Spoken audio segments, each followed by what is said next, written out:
So I finally managed to pick up one of these bad boys. As a tribute to both Super Mario Bros. And the Game & Watch, Nintendo has created a miniature pocket-sized handheld with Famicom colors that can play Super Mario Bros. But you know what else from Nintendo is a miniature pocket-sized handheld with Famicom colors that can play Super Mario Bros.? Let's compare these two systems, cause why not?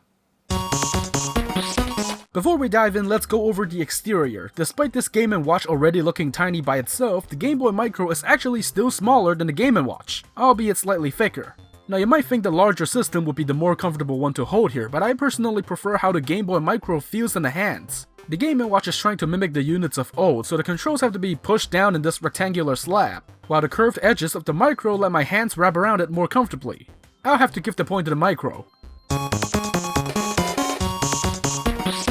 Now the Micro may feel more comfortable to hold, but in terms of actual build quality, I may have a few reservations. Don't get me wrong, this thing looks amazing, but it does feel a bit more fragile and less durable in the hands. I definitely try to handle it with care as much as possible, especially seeing how rare these have become. And the buttons are not the greatest. The shoulder buttons are sort of known for being a little whack, you actually have to press them from the inside. And while the D-pad and buttons are fine, I actually had to get one of the face buttons fixed shortly after getting mine because it wasn't registering presses unless I pressed hard enough.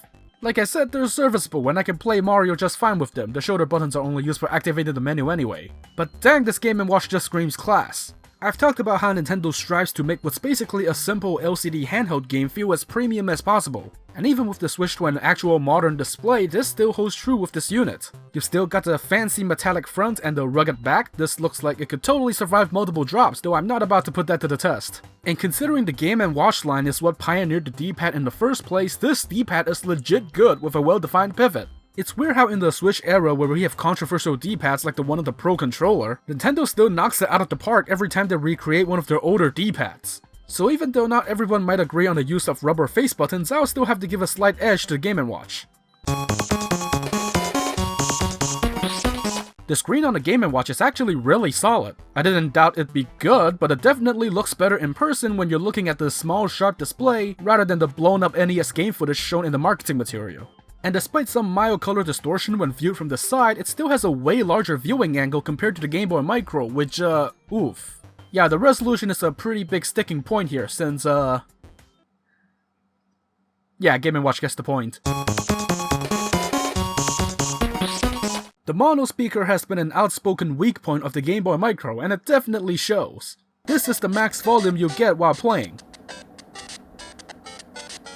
It's not the worst, but on the other hand, I did not expect the Game & Watch to actually be this loud.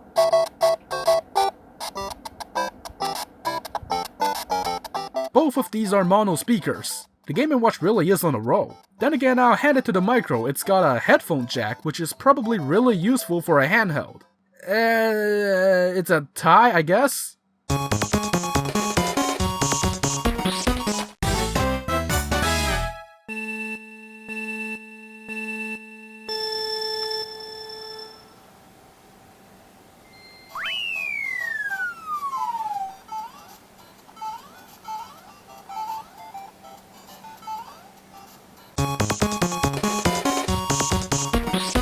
Both of these use rechargeable batteries with very similar battery life, but proprietary port, USB-C.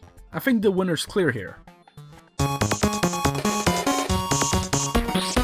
On the Game Boy Micro, you get more of a no-frills Super Mario Bros. Experience. You have a simple menu for resetting the game, putting the system to sleep, and link cable functionality for 2 players. That's about it. The Game & Watch on the other hand, while not offering save states, rewind features or anything, does add other quality of life features. You can play with infinite lives, and features such as the World Select and Hard Mode, which are available after you beat the game, are now unlocked permanently instead of until the system is turned off.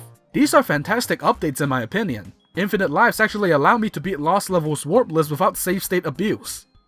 Wow, that was a very one-sided comparison. Then again, maybe I shouldn't be too surprised. One's a dedicated handheld for playing Super Mario Bros. Made in 2020, while the other is a 15-year-old system. But I just thought it would be fun to compare the two, seeing as both are very similar concepts used for celebrating the anniversary of Super Mario Bros. That said, before we definitively declare the winner of this comparison, there is one more criteria I want to look at.